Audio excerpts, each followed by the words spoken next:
Hello. Hello. It's Tracker Joe. And welcome back to From the Depths. You might have seen that in the background. Never mind that. Uh as you can see, I have a lot of simple weapons lined up. And then I have a mess of coils back here. From the Depths has gotten a bit of an update. It added quite a few small weapons and things, and I actually, okay, I don't know if I should be saying this, but I hadn't really been keeping track of which simple weapons were in the game because I, for the most part, just ignore those. But they did add quite a few, and I intend to just go through every single simple weapon as they are now.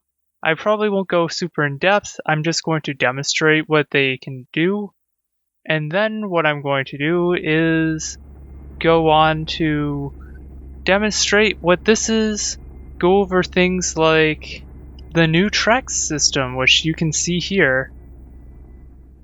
It actually looks pretty cool.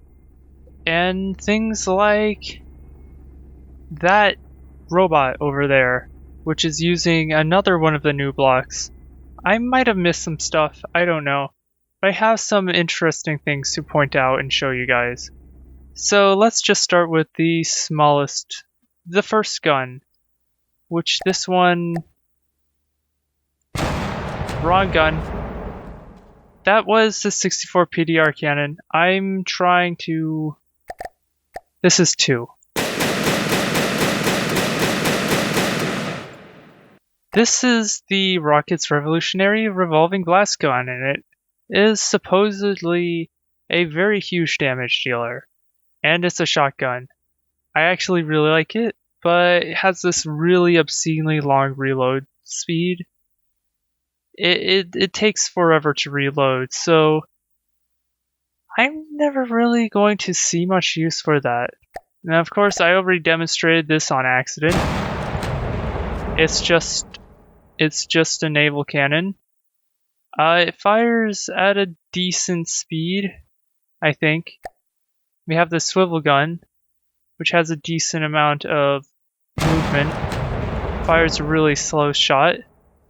Then we have this thing, which makes no sound, very slow shot. Then we get to some of the newer stuff. Most of the stuff is actually new, with the exception of this one, I think. So if we go here, it should start at 1 now. It's just like this tiny little AA gun. It has a pretty short reload speed, it's about 6 seconds long, and it's pretty fast firing. It doesn't deal all that much damage though. Then we have this 20mm AA gun, which sounds pretty much exactly the same. Can fire for a little longer. It's a little higher of a gauge, so it's a little slower. Then of course we have this weapon, which I have actually used in one little dinky build. And then the update came and brought the other guns. It's just a little bit of a flak, 40mm flak. We have the same thing but doubled up. So, in fact, is it the same reload speed? I'm kind of curious. So that's at 3.5, and if I fire this, it's actually 3.1. This is just better. Then of course we have this octuple 40mm, which it fires in like this shotgun blast, and it also takes forever to reload, and it also takes forever to empty its clip. I feel like this might be a simple weapon that I'd use simply because, look at it. Like, that's actually the Kerbal Space Program approach to weapons. I like it. We also have this grenade launcher. Now this is interesting. You can actually assign a shell to this, and I have. So this thing can fire 20 shells. One of these is 5. Fires pretty quickly, and it takes about 30 seconds to reload. Then we have the autocannon, which you probably remember. There we go. So as you remember, I guess it changed a little bit. We then have this assault cannon.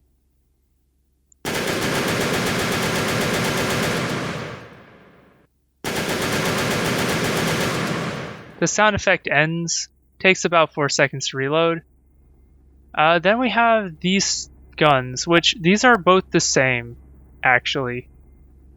Aside from the turning speed, it appears this one has a higher turn rate than this one, but this one is armored. So they're both the same gun, they fire the same thing, they use custom shells. And there we go. And then we have these casemates, which I'm going to do a few experiments just to kind of show you the weirdness of casemates. So these things are, as you can see, they rotate, their model rotates, but they don't actually cause anything on top of them to rotate. That's why the arrow doesn't move. That's also why they move in sync. And these have so much recoil that they move the entire platform. And it's glorious. I gotta be careful. As you can see, it's a little hard to show. They're going straight through. So these things actually only go out to about where the circular part ends. So as much as I'd hate this, you can just do this. And I'll just do one more firing to show you that this works. It just passes straight through because the tip of the barrel is outside the block. I could probably, if I wasn't intending to turn at all, I could probably... Actually, what would this do? See, now I'm curious. How many... Wait a second, is this like an exploity thing? I kind of want to see. Oh my god.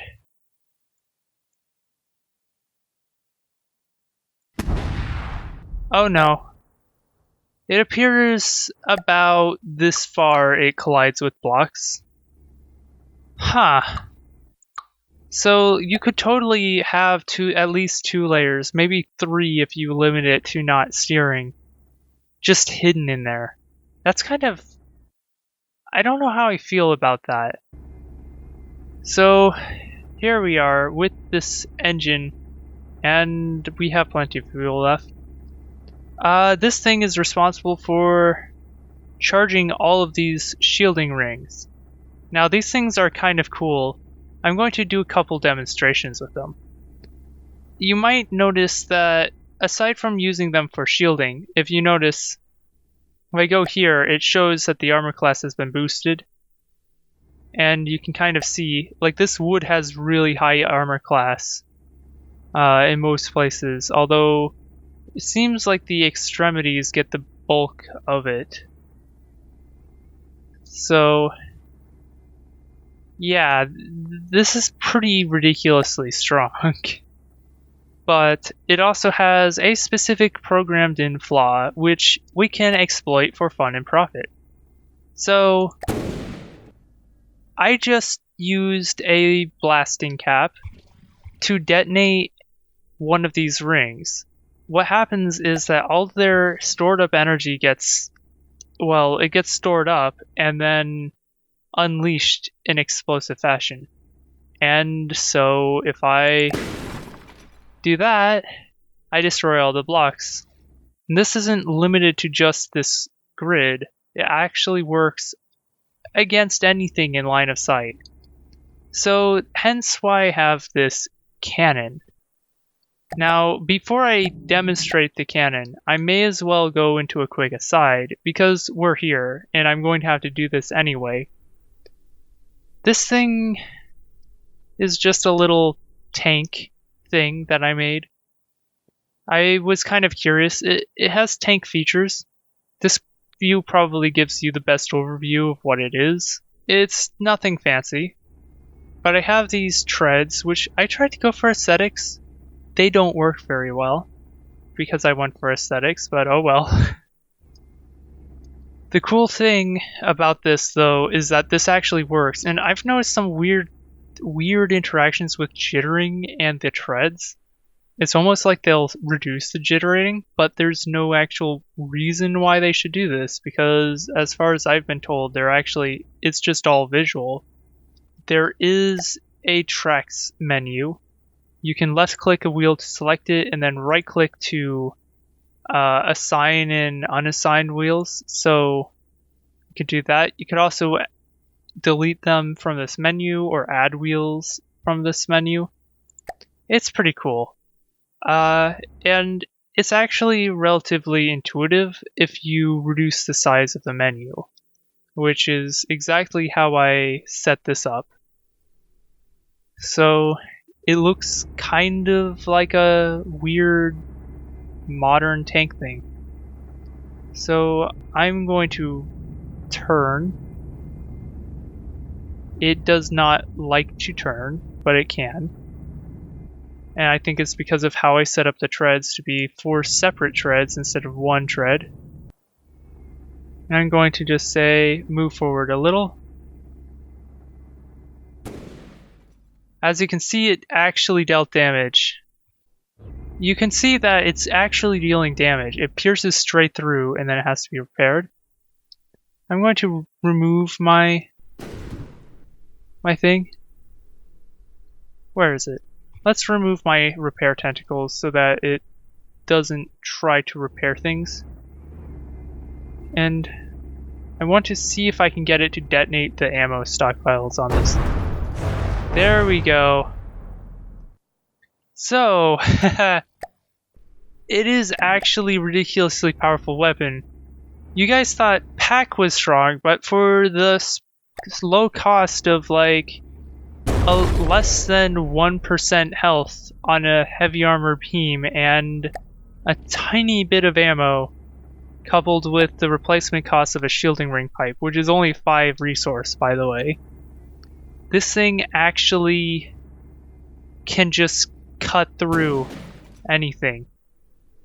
It's like heavy armor, light armor, it doesn't care. It just cuts through. And so imagine if I put that onto an airship. That's actually something I intend to do. Just look at that, that's so ridiculous.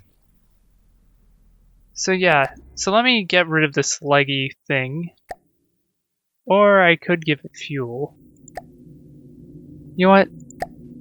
What if I did this and told it to keep all fuel, and then you're also resource zone 1, but you don't keep any fuel? It should flip itself back up. Ha! How's that for problem solving? So this thing actually doesn't work properly. If you look closely, it actually moonwalks before taking a step. I don't know what to do with that. It's actually mostly during the weird transition period where it's interfering with itself that it actually moves. But I kind of just have to put up with it. Sticky feet leave a lot to be desired, to be honest. They don't seem to have actual friction like you'd expect. Maybe what I am missing is actual weight. Maybe I needed to have weight on the feet for it to actually really apply friction. I don't know. But it doesn't work. It just doesn't really want to work. Maybe it works better if the terrain's rough. I don't know. But I had to attach a couple of thrusters set to a pretty low power just to get it to look like it's moving. So yeah, anyway. I guess I'll tell Tanky to go do tank things. Hey you. Go over here. So basically, my idea is to go and try to actually make a quick build using this laser weapon and see if I can get some kind of, maybe like an airship or something. Because last time I checked, and it's probably a good thing they did this because it's not intended to be a weapon, you cannot actually put the shield ring generator thing onto a turret. So with that kind of not even an option, I'm going to have to make something that aims its entire body towards the craft. So I'll see you with the concept.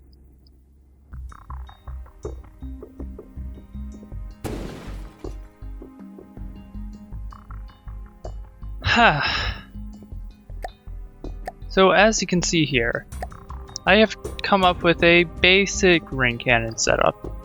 Right now I have it forced to fire, but it's going to check to see if it's within -1 and +1. I just have that reversed just so that it will fire on its own. And as you can see, I have a little bit of a blasting cap there, and of course that does do damage to this beam, which it's hard to actually see, 74% right now. But as you can see, the mechanism itself actually doesn't have that much of a profile, but it charges up so much by the time it fires, because it's basically charging with 990 energy every second. And then all that energy just gets released when the blasting cap goes off and knocks off the thing. If I wanted it bigger, I could probably have it go faster, but the repair bots would have a hard time keeping up if that were the case. So I'm just gonna kind of leave that for the time being. As you can see, it uses almost no ammo, and it actually makes me think maybe I should split this. Like that. So it has 200 ammo and you can't take it all out in one hit. And that's literally just so that I can fire off this shielding ring, which I'm going to check. 100%, 100%. Well, that says 100%, but that's 79%. So it is taking some extra damage. So it can't quite fire 100 times. But that's not really a big deal, because something tells me that with perfect piercing, it's really only just accuracy that's going to be the problem. So let's just cut this out. Let's set this back to the correct setting. So I might wind up having to downsize this engine, either by making it shorter to shaving off this back end, or replacing it with a half emerald, or my weird quarter emerald thing that gets up to 300 power but is a 5x4. Like that thing I had to design for a tank because it turned out that I couldn't just use one of the stock engines without it sticking out. So I'm going to go and try to set up the thrust, I guess. And then I'm going to see if I can get this thing to actually fly around comfortably. So I'll see you then.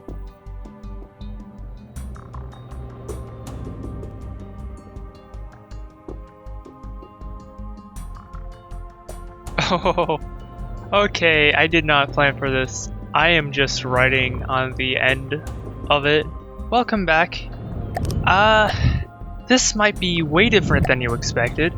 I mean, I did slim down the engine compartment a little bit, and I did use the same basic setup, but as you can probably tell, this is not an airship.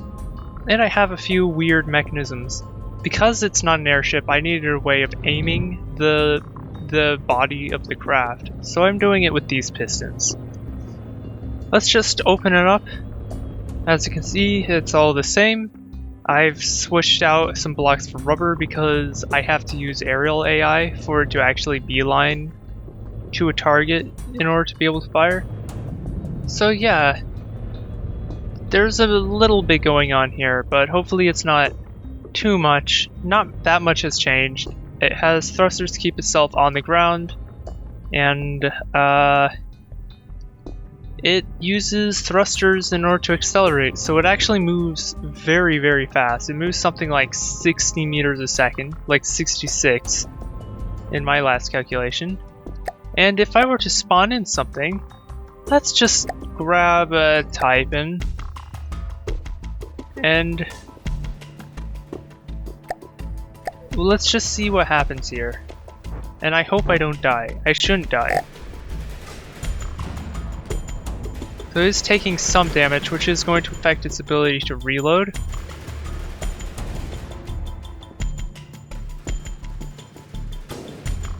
It fired, saw some damage occur. I'm not entirely sure where it hit because it doesn't really leave that noticeable of a thing. Let's just restart this. Let's restart this with an actual proper scenario. Also, from the depths devs, I really don't like how you did this. So I loaded this as Steel Empire, but it resets back to my team. This makes it so that I have to use a drop down every single time I spawn in a ship. And as annoying as it is to spawn in a ship on the wrong team in the middle and have to start over, it's far easier to mess up when you have to go through the drop down every single time. And I don't like it. Anyway, let's go and do something like a King Cobra, because that one gives some pretty amazing results. So long as we actually intercept it in time. So let's see, my units are about to come in. That one got unlucky. Well, that one shot. Suddenly, the minigun's not working. So it sniped the gun. It's probably... Nope, it's still attached. No, it's not. It sniped the connection. If I were to pause this, it sniped that connection. As you can see all the way down there, it just sniped off the entire turret. Yes! That's what I wanted. Proof that it worked. And they also quickly repaired in time, which is also great. And each time it does that, it pierces straight through and it deals like 1 to 2% damage. And if I let this go on for a while, it's a little slow, but you'll start to see holes show up on the enemy hull. I don't really think these are effective though, at least not on their own. I feel like they're definitely effective for maybe like the fact that they'll pierce and break something, but actually destroying the enemy craft is something that it's not necessarily good at. So if I even use this at all, I think I'd be pairing it with something like a tank, which I have a tank, and I gotta make sure to select the drop down. It's like I could just have my fast tank go in and just like deal damage after it was disabled. That said, it's not really worth it because my tank actually deals more than enough damage on its own to knock one of those out. But let's say we do a Typhon, because that thing actually has some heavy armor, which does affect how long it'll survive. And as I say that, we just bypassed that. Well, that's funny. Oh, what the? Never mind, I stand corrected. As you saw, that thing approached and sniped the engine right out of it. Yeah, the engine's just gone. And then the second one snipes the AI. Wow. So yeah, this I might deploy in my AOTE like playthrough.